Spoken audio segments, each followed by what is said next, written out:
Estamos aqui falando sobre lista de material escolar. As aulas voltam na rede estadual dia 15, se eu não me engano, e na municipal dia 19. Pelo menos aqui em Chapecó, a municipal volta no dia 19. Aí as particulares, cada uma vai com a sua data. E tem gente que já volta essa semana, tem gente a semana que vem. Então, estamos aos pouquinhos voltando, né? E aí, doutora, a Eliana, ela tá pedindo assim, ó. Na lista veio o pedido de folhas de ofício, sulfite, 60K, crepom e outras para artes. Essas de artes, né, o material de artes, eu acho que é o que mais dá um nó na nossa cabeça ali. São de uso individual ou não é obrigatório, então? De certa forma, esse material para artes, ou seja, para atividades ou em laboratórios ou em artes, elas têm uma conotação mais coletiva e comum.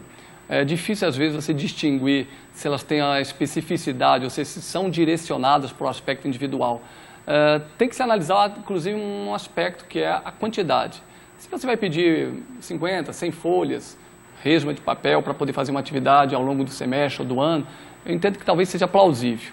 Diversamente, se você começa a elevar esse número a valores fora do padrão, fora do que seria dentro da normalidade. Não existe um número estabelecido. Agora, cola, papel sulfite, barbante, todos esses itens, eles são certamente materiais de uso comum, para atividades comuns, evidentemente que poderão ser utilizados não só pelo acadêmico, pelo aluno, né, mas poderá também ser compartilhado com os demais colegas da sala.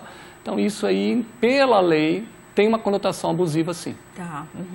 Aqui outra mãezinha dizendo que o filho está indo para o maternal, que tem 2 aninhos, e aí pediram bastante cola, bastante cola quente, 5 tipos de folha de ofício de várias cores e tamanhos, tintas, lantejoulas e várias folhas de EVA. E ela ficou na dúvida. É o mesmo aspecto da resposta anterior.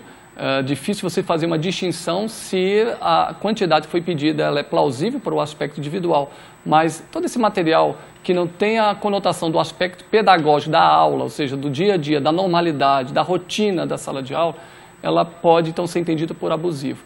É evidente que os pequenininhos, né, eles têm uma atividade diferenciada daqueles que estão no primeiro, segundo, terceiro ano, porque eles fazem atividades com desenho, com pintura, eles tentam trabalhar o desenvolvimento da escrita. Então, esse tipo de material, se for para esse tipo, para o aluno nessa faixa de idade, talvez não tenha a mesma conotação da abusividade se fosse pedido para um aluno de primeiro, segundo, terceiro ou quarto ano. Beleza. A Fernanda de Xanxerê está agradecendo aqui a nossa conversa, viu, doutor? Porque ela disse que já passou por grandes apuros por conta disso e ela está podendo tirar bastante dúvida aqui com a nossa conversa. Obrigada, Fernanda, pela companhia. E aí, tem uma outra, a Mari do Passo dos Fortes, diz que o filhinho dela está no primeiro ano agora, uma escola particular, e isso chamou a atenção dela. Eles pediram 500 folhas de ofício. Exatamente. Ou quando você pede uma quantidade que é fora de um padrão, de uma normalidade, elas acabam se tornando questionáveis. Então, tem que se buscar perante o colégio informações do porquê, qual é a aplicação de 500 folhas ao longo de um semestre ou de um ano. No meu entender, eu acredito que seja até excessivo.